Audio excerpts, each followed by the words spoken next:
Nastaliq, and why should we learn, and what are the problems one faces. And since इसके अंदर I can find out a few of my classmates as well. I can identify Shazia and I can identify Mariam. Both are my class fellows in a way in learning Nastaliq, which we have been trying to learn since past 6 months or slightly more than that as well. पहली है नस्ख और उसके बाद है तालीक. So Nastaliq is basically a combination of these two fonts या style of writings, और इसके अंदर नस्तलीक और नस्तलीक बनी. और नस्तलीक बेसिकली पर्शिया और इंडिया में बहुत पॉपुलर है. ऑल्दो के हर एक का स्कूल ऑफ राइटिंग डिफरेंट है. पर्शियन स्कूल भी है और लाहौरी नस्तलीक भी है, और उसकी और फर्दर रिफाइनमेंट्स और हैं. लाहौरी नस्तालिक में भी थोड़ी थोड़ी और डिफरेंसेस हैं. आई एम श्योर के जो हमारे साथ फेलो पैनलिस्ट हैं अली हमाद साहब और असमा कैरी साहब, जो बेसिकली स्टूडेंट हैं पर्शियन नस्तालिक की, वो अपना पर्शियन और पर्शियन नस्तालिक के अंदर जो रिफाइनमेंट्स हैं और उसके अंदर छोटे छोटे जो स्कूल ऑफ थॉट्स इंडिविजुअल हैं, उसके ऊपर वो हमें और एनलाइटन कर सकेंगी. लेकिन आई कैन एश्योर यू कि जी के जो लाहौरी नस्तालिक है उसके अंदर बहुत सारी फर्दर स्कूल्स हैं, जिसमें वर्ड्स को लिखना या लेटर्स को लिखने का एक मुख्तलिफ अंदाज है, slightly different from each other.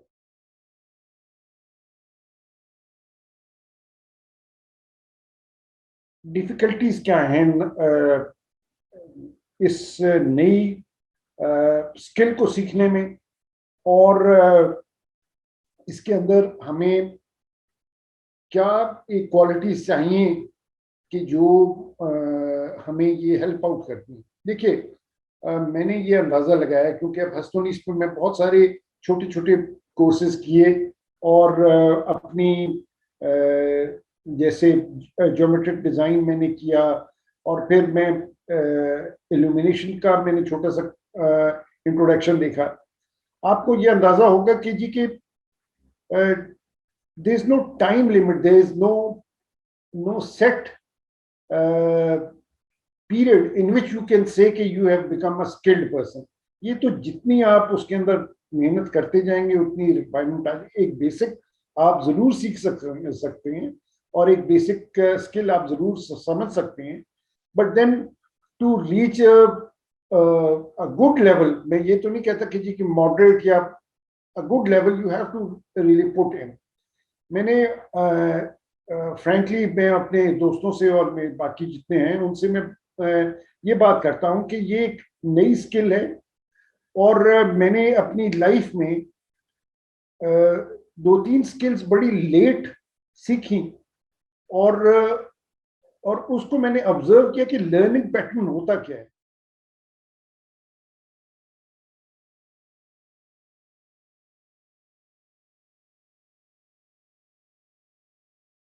For example, once I was in age of 35 or around 38, I started to learn. I started learning riding, horse riding. तो horse riding बड़ी एक late stage पे start की, और I was fully aware, fully conscious, mature at that age. और जब मुझे realize हुआ कि यार ये जो एक शौक है, एक initial शौक आपको होता है, शौक से मेरी मुराद है उर्दू वाला शौक, या आपको एक इंटरेस्ट होता है, you start riding and then you start realizing कि यार ये जितनी मैं प्रोग्रेस करना चाह रहा था वो उतनी हो नहीं रही, और आपको एक फ्रैंकली एक तकलीफ के अंदर से गुजरना पड़ता है. बट उस वही मेक और ब्रेक पॉइंट होता है कि आप उसको आगे कर सकते हैं कि नहीं कर सकते. आई रिकॉल कीजिए कि जब मैं राइडिंग स्टार्ट की थी तो अराउंड 1 month और so after I started riding, तो मेरी इनर थाइज के ऊपर छाले निकल आए, और there was a voice which was coming from inside कि यार ये किस चीज में तुम स्टार्ट हो गए हो. बट देन अगर आप परसिवियर करते हैं और वो करते तो अल्टीमेटली आई वाज अल्हम्दुलिल्लाह overcome that that difficult portion, और उसके बाद फिर इजी हो गया कि आपको इनिशियल डिफिकल्टी आती है, you have to overcome that, and only then you achieve a moderate level of that skill. जैसे वो कहते हैं कि जी कि a journey of 1,000 miles starts with the first step. आपने जब फर्स्ट स्टेप्स लेने हैं तभी आपको उसका मजा और उसका अच्छाई पता चलेगी. एट आफ्टर सर्टन स्टेज, जब आपको around may be around a month और सो लगा लेते हैं, तब आपको उसके अंदर आपके जो हैंड के अंदर ग्रिप आने शुरू होती है. अब मैं नस्तलीक की बात कर रहा हूँ, नस्तलीक कैलीग्राफी की, कि जब आपके कलम पकड़ने का आपका एक चीजें बनना शुरू हो जाती हैं, only then you start liking it.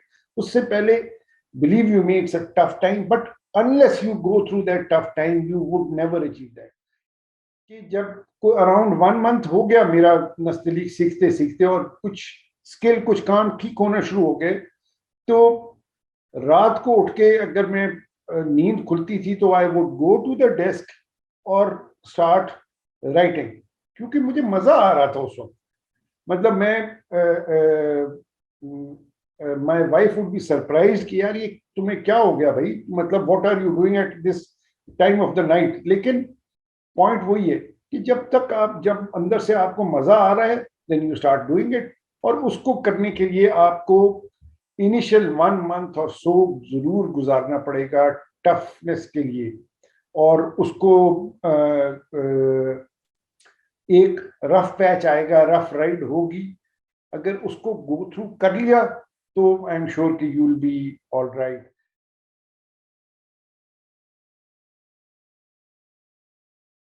अच्छा, फरीद साहब, मैं आपसे कंप्लीटली एग्री करती हूँ. ये सबसे पहले तो जो ये कि इसमें कोई टाइम लिमिट नहीं है. हम समझते हैं ना कि 15 साल की उम्र में मैट्रिक हो जाएगा, 2 साल में FSc, FA, certification programmes, diplomas के हर चीज का टाइम फिक्स्ड होता है. तो हमारे जहन में भी ये चीज फिक्स हुई हुई होती है. सॉरी, मैं आपको इंटरप्ट कर रही हूँ. पहले अपना जी, इंट्रोडक्शन दे दें सबको. पहले अपना इंट्रोडक्शन दे दें सबको, और फिर अपनी बात स्टार्ट कीजिएगा. सॉरी आपको इंटरप्ट की. No no, no problem.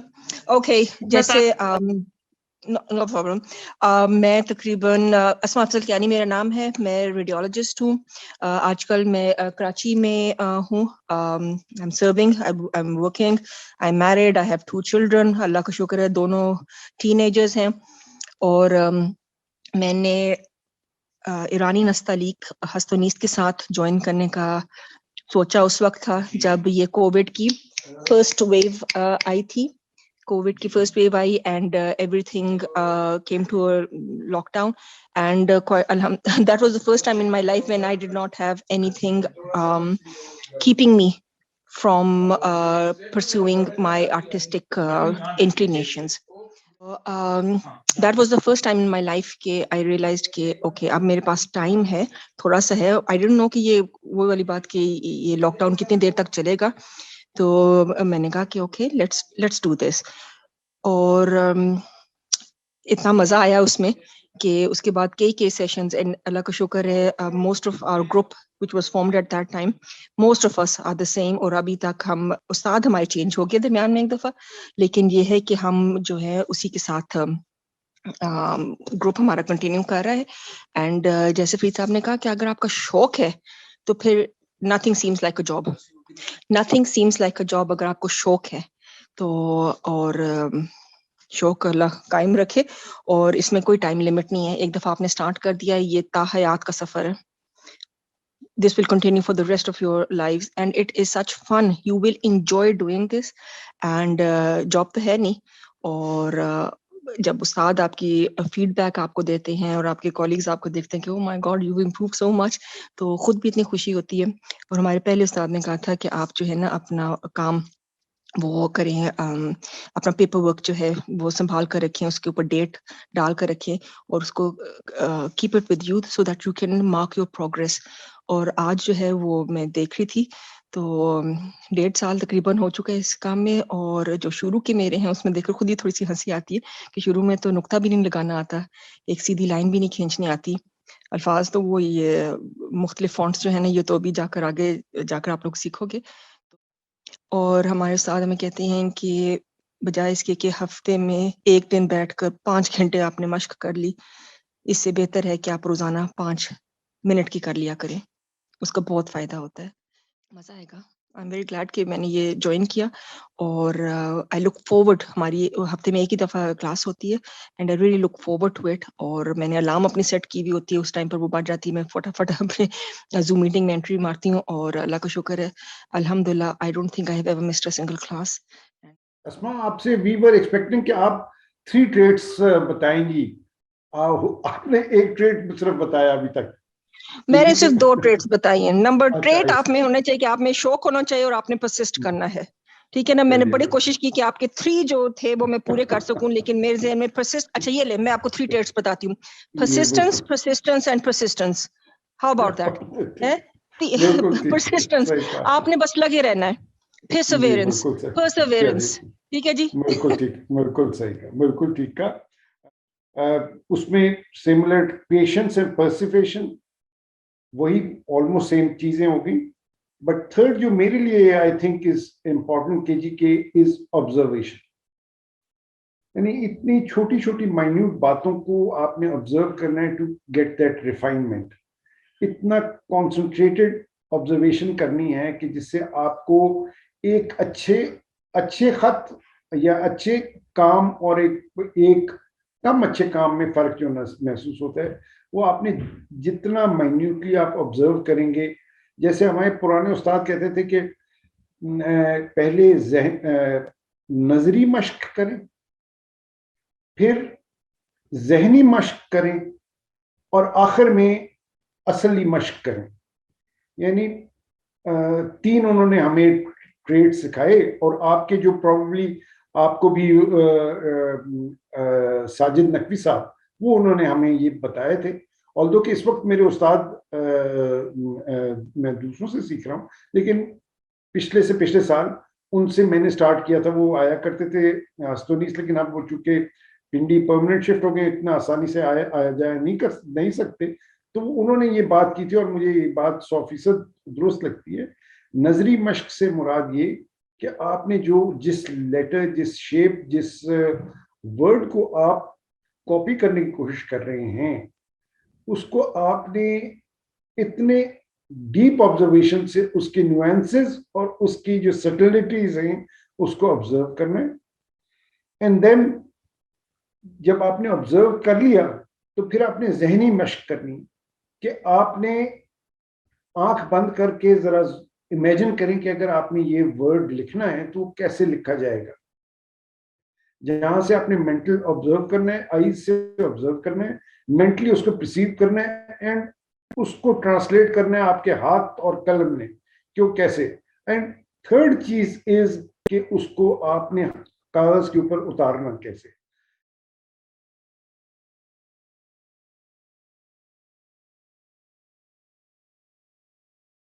अच्छा, मैं भी मुजना के साथ और अस्मा के साथ उसी ग्रुप में हूँ, और हम तकरीबन 1.5 साल से नस्तलीक सीख रहे हैं। और वैसे आपने तो बहुत कुछ कह दिया। मैं सिर्फ ये ऐड करूँगा, आपने एंड्योरेंस की बात की, तो जब आप शुरू करते हैं तो you actually feel physical pain in your hand. जब तक आप मतलब कि आप की get use to the proper grip, उस वक्त तक आप एक्चुअली फील फिजिकल पेन। तो एंड्योरेंस जो है वो बड़ी इंपॉर्टेंट है। और दूसरी चीज मेरे नज़दीक वो है जी, टीचर की जो है ना, आपने तकलीद करनी है किस्म की, not only in forms of, मतलब कि उसकी जो लेटर्स हैं उनकी फॉर्म्स और उनकी मेजरमेंट्स में, बट ऑल्सो वो किस तरह लिखते हैं। तो वो एक descriptive knowledge and prescriptive knowledge as well. So जैसे वो लिखते हैं उसको भी आपने मिमिक करना है। क्योंकि मैंने ये चीज़ नोट किया कि मैं एक्सपेरिमेंट्स करने लग जाता हूँ इधर उधर, देखता हूँ औरों को भी, पर at the end you have to follow the teacher. तो तकलीद बड़ी ज़रूरी है टीचर की। और इसके अलावा मटेरियल बड़े इंपॉर्टेंट है आपके, क्योंकि वो अगर अच्छे मटेरियल्स नहीं है आपके पास, इंक्स और पेपर्स, तो वो एक किस्म के ऑब्स्टिकल बन जाते हैं आपके सीखने में। तो वो भी बड़े इंपॉर्टेंट है। और एंड्योरेंस की तो बात आपने कर ली। अभी लैक ऑफ इंटरेस्ट की भी आपने बात की, वो भी बड़ा इंपॉर्टेंट है कि आप जो है मोटिवेटेड कभी नहीं भी होते तो डिसिप्लिन है, एज ए डिसिप्लिन इसको अपना लें कि जैसे उसने कहा कि 5 मिनट भी अगर आप दें पर डे तो वो भी बड़ा मुफीद होगा आपके लिए। जी, मैंने ये नोट किया कि डिसिप्लिन बड़ा ज़रूरी है। आप अगर रेगुलर टाइम रख लें, क्योंकि जो आपका मोटिवेशन है वो आती जाती रहती है, तो अगर आप इसको एज अ हैबिट अपना लें तो वो डाल में सही है। दूसरी चीज़ टीचर की मैंने जो बात की कि टीचर को फॉलो करना बड़ा ज़रूरी है। और तीसरी एंड्योरेंस जो आपने भी बात की, और आपने वो उस पर भी जिक्र किया कि अगर थेरेप्यूटिक इफेक्ट हो जाता है तो वो आपको एक मजा भी आने लग जाता है कुछ अरसे जी बाद। हाँ, डेफिनेटली शुरू तो डेफिनेटली। मुश्किल।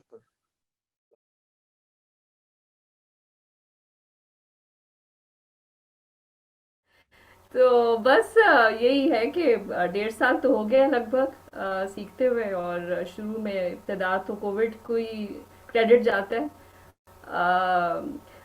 बजाते खुद मेरा मकसद तो सिर्फ एक मेडिटेशन पॉइंट ऑफ व्यू से शुरू किया इस एक्सरसाइज को, क्योंकि मुझे एक लावाली बहुत है तबीयत में, तो उस चीज़ को, उसका इलाज मैंने सोचा कि शायद खताती से मुझे कुछ सुकून मिले।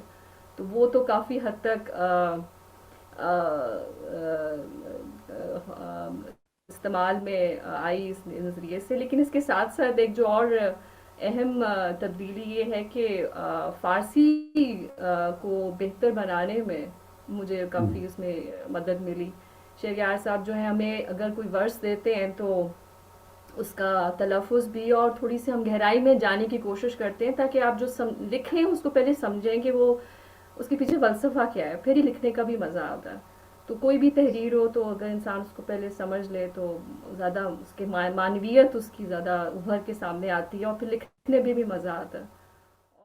I would just like to add that these classical arts demand a lot of practice. So a lot of the understanding comes from the doing itself. एक conceptual चीज होती है जो आपने ज़हनी मश्क की बात की, that is very important, but the actual hours spent with the practice is really essential. That's what I would add. Maryam, एक आपसे मैंने एक चीज सीखी, आपको मैं बता रहा हूँ कि जी के one very practical thing is the choice between a broader pen और अ नैरो पेन, यानी जिसका कट बड़ा हो, यानी जिसकी निब बड़ी हो या जिसकी निब पतली हो। तो मरियम ने हमें आइडेंटिफाई कराया कि जी के जितने शुरू में अगर निब बड़ी होगी तो उससे फायदा ये होता है कि उसके न्यूएंसेस जो हम क्रिएट करना चाह रहे हैं वो ज्यादा अच्छी तरह आइडेंटिफाई होते हैं। Mariam, I like you to comment on this. अच्छा, बड़ी कट आपकी जो मेजरिंग यूनिट है वो तो आपके कट से डिटरमिन होगी ना। सो जितनी बड़ी आपकी कलम होगी उतनी आपकी एक तो मेजरमेंट जो है वो you will be zooming in. So Lahori Nastaliq का ही एक्सपीरियंस है मुझे, उसमें न्यूएंसेस जो आपने वर्ड यूज किया, that's a very good word to use, because एक अल्फाबेट सीन फॉर एग्जांपल में कितने न्यूएंसेस होंगे और वो कितने उभर के सामने आएंगे और जूम इन होके आपको नजर आएंगे अगर आप एक बड़ी कत वाला कलम में इस्तेमाल करेंगे। तो ये एक लर्निंग और समझने के लिए विजुअली और अपने हाथ को ट्रेन करने के लिए एक बहुत बड़ा एडवांटेज हो जाता है। बट होता ये है कि हम घबराते हैं बड़ी मीडियम इस्तेमाल करने से, क्योंकि उसमें चैलेंजेस भी ज़्यादा हैं, क्योंकि आपकी गलतियां ज़्यादा नज़र आएंगी। बट मुझे हमेशा ये लगा है, क्योंकि मेरा ड्राइंग के साथ बैकग्राउंड है, कि जो मीडियम आप बड़ा इस्तेमाल करेंगे, कागज़ बड़ा इस्तेमाल करेंगे, उससे आपके हाथ जो है वो ज़्यादा चलेगा। Basically, I'm gynecologist, but I'm very passionate to learn Lahori Nastali. And that's wonderful discussion. I think till now, whosoever participated in this discussion has highlighted very important points. Great. I just want to add few things which I felt myself, and I can reflect on my experience.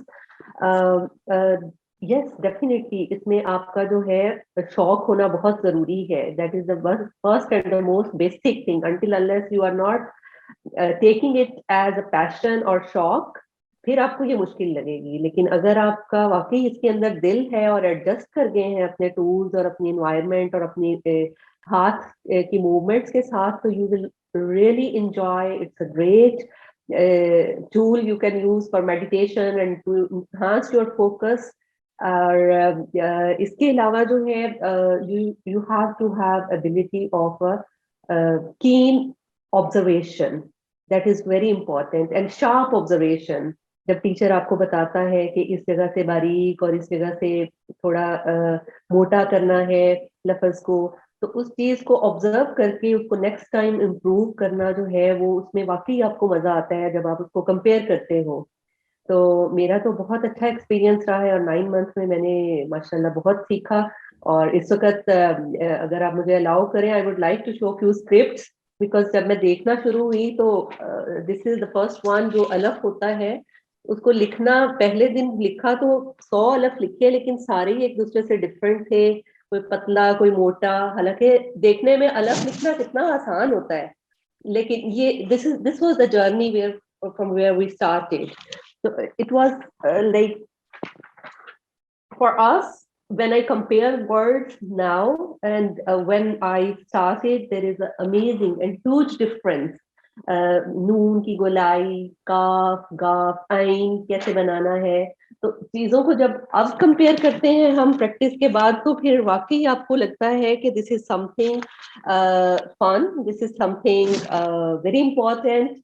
और इसके अलावा अपने एक skill develop होती है जो अभी मेरा ख्याल है किसी ने मेंशन नहीं की, लेकिन क्रिएटिविटी, कि आप एक ही लफ्ज को कितने तरीकों से डाल सकते हैं और आपका दिमाग सोचना शुरू हो जाता है आउट ऑफ बॉक्स के. जब आप एक चीज को, इस लफ्ज को इस तरीके से भी डाला जा सकता है, इसको डिफरेंट तरीके से भी डाला जा सकता है. तो ये सारी चीजें जो है वो आप नई वर्जन सीखते हैं लिखना. सिर्फ मीन्स कि आपका दिमाग खुलना शुरू हो जाता है and you start thinking out of box, और अपने क्रिएटिविटी स्किल्स जो है वो भी इन्हांस होती है.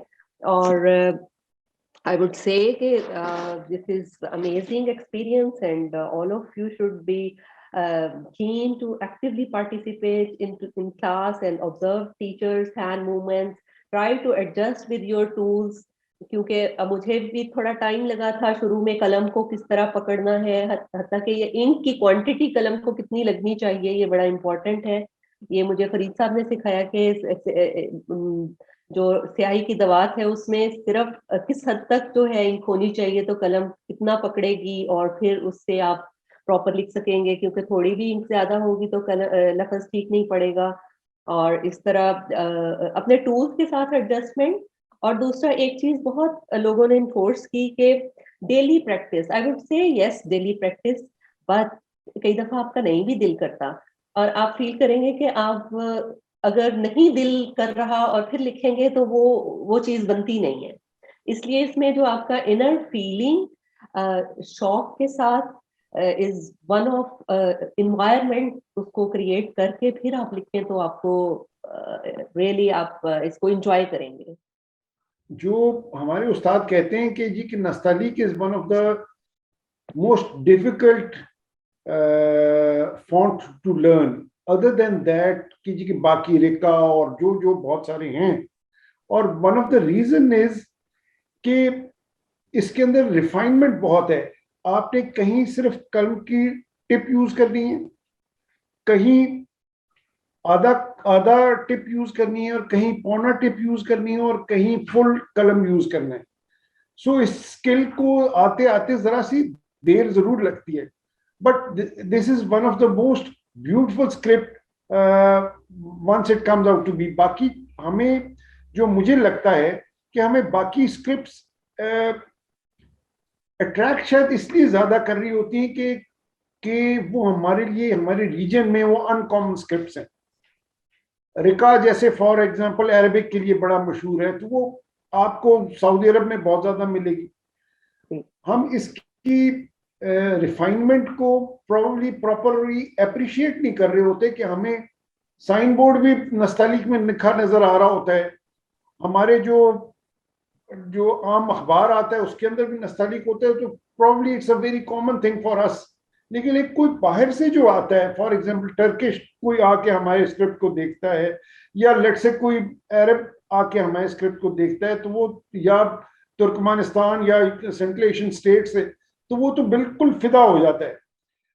जबकि for rest of the world ये this is the one of the most beautiful script in which Arabic or Arabic letters can be written or Arabic words can be written.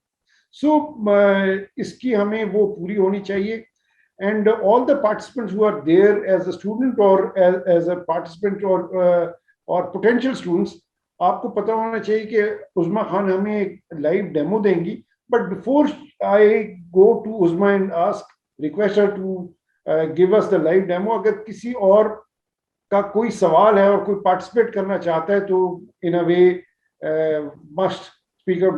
मुजना ने hand raise किया है। Yes Mujna, you want to talk?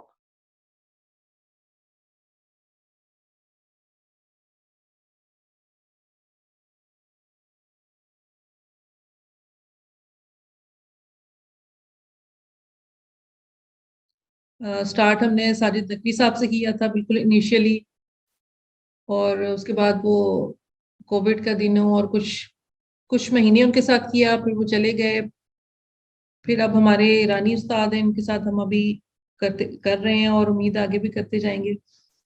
और यहाँ से हमारा सफर start हुआ था बिल्कुल बेसिक, जो हमें सबसे पहली असाइनमेंट हमारे उस्ताद ने दी थी कि जी आपने सिर्फ स्ट्रेट लाइंस लगानी है।